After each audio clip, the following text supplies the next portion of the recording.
Health के लिए फ़ायदेमंद है। तो मशरूम सेहत का किस तरह से ख़जाना है, सेहत के लिए कितना फ़ायदा है, आज एक बेहतरीन इंटरेस्टेड वीडियो से आप लोग ज़रूर जानिए, इसलिए वीडियो को एंड तक ज़रूर देखिएगा। सबसे पहले हम बात कर रहे हैं कि मशरूम है क्या? दरअसल मशरूम जो है एक फंगस है। जी हाँ, और ये एक पौधे की तरह लगता है, लेकिन इसमें फोटोसिंथेसिस नहीं होता, क्लोरोफिल नहीं होता है, और इसको जो लोग सब्ज़ी के तौर पर इस्तेमाल करते हैं। हालाँकि मशरूम न सिर्फ़ सब्ज़ी के तौर पर इस्तेमाल किया जाता है, बल्कि ये जो है इसका मशरूम की टी, मशरूम के टिक्के और सैंडविच, तरह-तरह के रेसिपी में भी मशरूम का इस्तेमाल होता है। तो आज हम बात कर रहे हैं कि मशरूम जो है वो उसकी खेती कब और कैसे हुई, कितने तरह की वैरायटी के मशरूम हैं और सेहत के लिए कितना फ़ायदेमंद है। दरअसल अगर देखा जाए तो मशरूम जो है जंगलों में पहले कई जगहों में पाया जाता था, और आज भी जो है जो महँगे मशरूम है, जिसमें एक प्रजाति है गुच्ची मशरूम, उसका काफ़ी डिमांड है। और ये हिमालय के क्षेत्र के पहाड़ी क्षेत्रों के आसपास बहुत ही दुर्लभ प्रजातियाँ बहुत कम मिलते हैं, और इसको ढूँढना खोजना जो है काफ़ी मुश्किल है, और काफ़ी मेहनत से इस मशरूम को लोग इकट्ठा करते हैं। तो सबसे पहले हम ये बता रहे हैं कि मशरूम की एक वैज्ञानिक ढंग से इसकी खेती की शुरुआत लगभग 17वीं शताब्दी में हुई। जी हाँ, मशरूम की खेती 17वीं शताब्दी में यानी 1650 के आसपास फ्रांस में इसकी शुरुआत हुई। जी हाँ, और इसीलिए ये जो है पेरिस मशरूम के नाम से उसकी प्रजातियाँ मशहूर हुई। धीरे-धीरे पेरिस के बड़े-बड़े होटलों, रेस्टोरेंट में मशरूम की सब्जियाँ बनी, मशरूम के कई तरह के रेसिपी तैयार हुई, और उसका डिमांड अंतर्राष्ट्रीय स्तर पर भी होने लगा। कई जगहों पर वहाँ से मशरूम जाने लगा। अगर हम इंडिया की बात करें तो इंडिया में मशरूम की खेती एक तरह से वैज्ञानिक ढंग से 1960 के आसपास हुई। जी हाँ, इंडिया में 1960 के आसपास मशरूम की खेती शुरू हुई, बाज़ाब्ता एक वैज्ञानिक ढंग से और एक व्यावसायिक दृष्टिकोण से।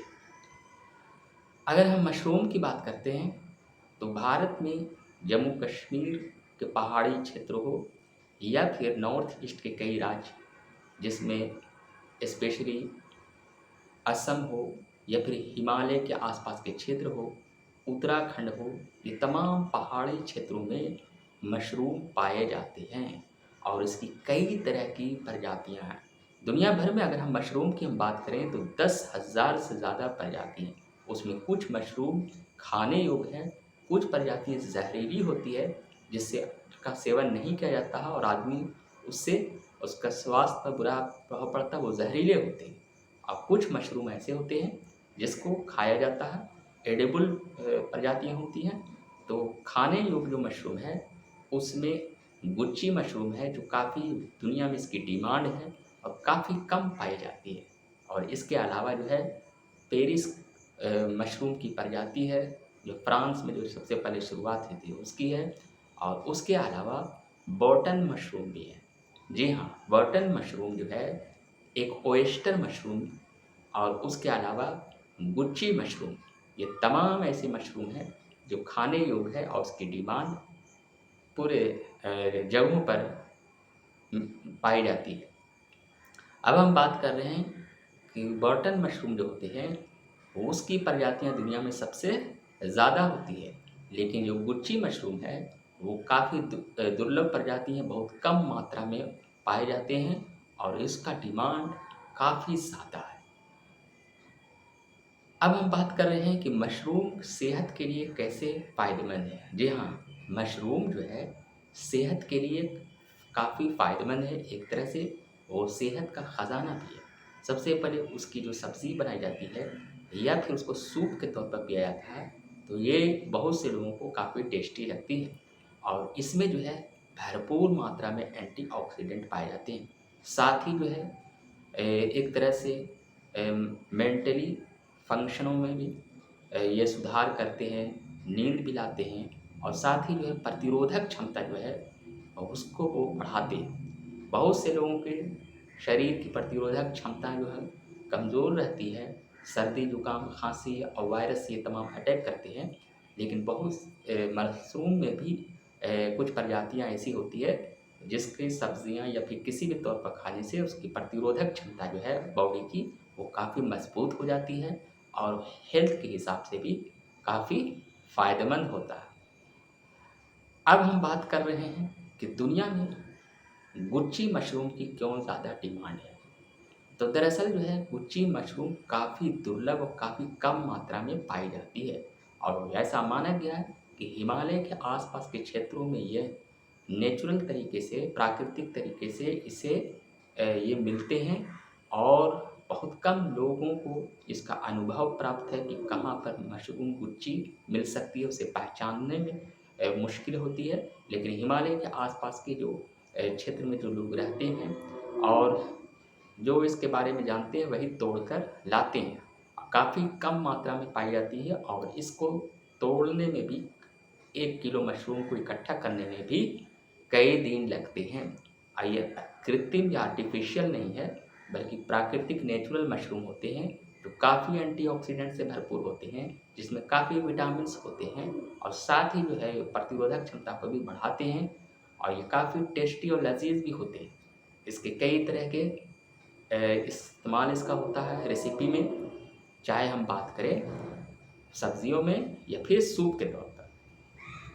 अब हम बात कर रहे हैं कि कुछ मशरूम जो होते हैं वो जहरीले भी होते हैं और उसका सेवन नहीं करना चाहिए।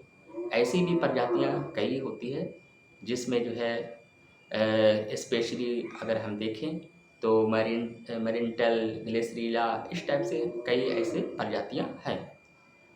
और कुछ मशरूम ऐसे होते हैं जिसकी टी चाय बनाई जाती है और बड़े बड़े होटल रेस्टोरेंट में उसे दी जाती है।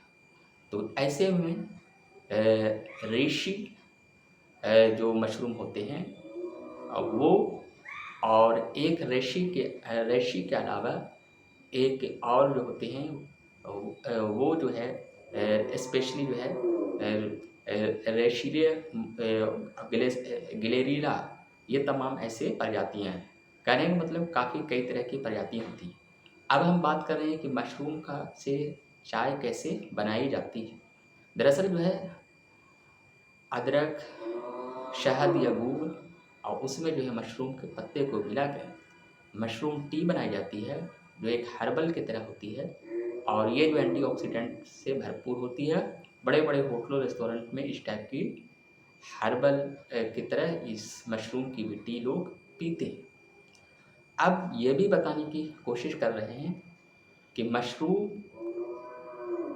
की सब्ज़ी जो बहुत लोगों को पसंद होती है, लेकिन ऐसे लोग जो किसी न किसी दवा का इस्तेमाल कर रहे हैं, कुछ हेल्थ प्रॉब्लम है, महिलाएं हों या फिर नॉर्मल लोग जो हेल्थ से रिलेटेड प्रॉब्लम है, तो बिना डॉक्टर की सलाह के मशरूम को सेवन नहीं करना चाहिए। जी हाँ, ये याद रखें कि मशरूम का सेवन तभी करें जब वो अपने डॉक्टरों से सलाह लें जो हेल्थ प्रॉब्लम से रिलेटेड हो। और जहाँ तक मशरूम की बात है, बड़े बड़े होटलों में, रेस्टोरेंट में कई जगहों पे इसके अलग अलग वैरायटी के रेसिपी इससे तैयार की जाती है जिसमें इसकी सब्जियां हों या फिर मशरूम के कबाब और टिक्के भी हों। जी हाँ, मशरूम के कबाब और टिक्के बनाए जाते हैं। सैंडविच के तौर पर भी इसका इस्तेमाल होता है। टी के तौर पर, चाय के तौर पर भी मशरूम की पत्तियां को मशरूम के जो पौधे होते हैं उसको सुखाकर उसकी चाय बनाई जाती है। और इसके अलावा जो है मशरूम को हल्का उबाल कर सलाद के तौर पर भी इसका इस्तेमाल होता है। और साथ ही में बड़े बड़े होटलों रेस्टोरेंट में या फिर जो जानकार लोग हों वो घरों में भी मशरूम को लाकर उसकी बिरयानी और पुलाव भी बनाते हैं। तो मशरूम की बिरयानी भी बनाई जाती है और इसमें जो है कई तरह के मसालों का इस्तेमाल किया जाता है। साथ ही अगर देखा जाए तो इसमें जो है स्पेशली जो है मशरूम की जो ग्रेवी तैयार की जाती है उसको भी लोग पीते हैं ग्रेवी के तौर पर। तो उसमें जो है कई तरह के मसाले के साथ साथ उसमें जो है स्पेशली मलाइयों का भी इस्तेमाल करते हैं। कहने का मतलब जो है कि मशरूम का इस्तेमाल जो है अलग अलग चीज़ों में, चाहे वो सब्ज़ी के तौर पर हो, ग्रेवी के तौर पर हो, बिरयानी बनाने के तौर पर हो, या फिर सलाद के तौर पर हो, या चाय के तौर पर है, या फिर टिक्का और कबाब के तौर पर हो, इसका इस्तेमाल होता है। और सेहत के लिए ये फ़ायदेमंद है क्योंकि इसमें भरपूर मात्रा में एनर्जी तो है ही, प्रतिरोधक क्षमता को बढ़ाता है, एंटीऑक्सीडेंट इसमें भरपूर है और कई विटामिन्स भी हैं। और साथ ही जो है ये इम्यूनिटी सिस्टम, जिसको मैंने प्रतिरोधक क्षमता बताया, उसको भी मजबूत बनाते हैं। तो मशरूम के चाहने वाले लोग, उसे पसंद करने वाले अलग अलग रेसिपी का के तौर पर उसका इस्तेमाल करते हैं। लेकिन जो व्यक्ति बीमार हैं, अस्वस्थ रहते हैं, दवाएं लेते हैं, बिना डॉक्टर की सलाह के इसका इस्तेमाल नहीं करें। उम्मीद है कि ये वीडियो आप लोगों को काफ़ी नॉलेजेबल और इन्फॉर्मेटिव लगा। वीडियो अगर अच्छा लगा तो इसी तरह के इंटरेस्टेड वीडियो के लिए बने रहिए कमांड नॉलेज टेक्स पर। और अगर आपने अभी तक चैनल को सब्सक्राइब नहीं किया तो ज़रूर सब्सक्राइब कर लीजिए, क्योंकि अगले वीडियो और भी नॉलेजेबल इन्फॉर्मेटिव आएगी। शुक्रिया।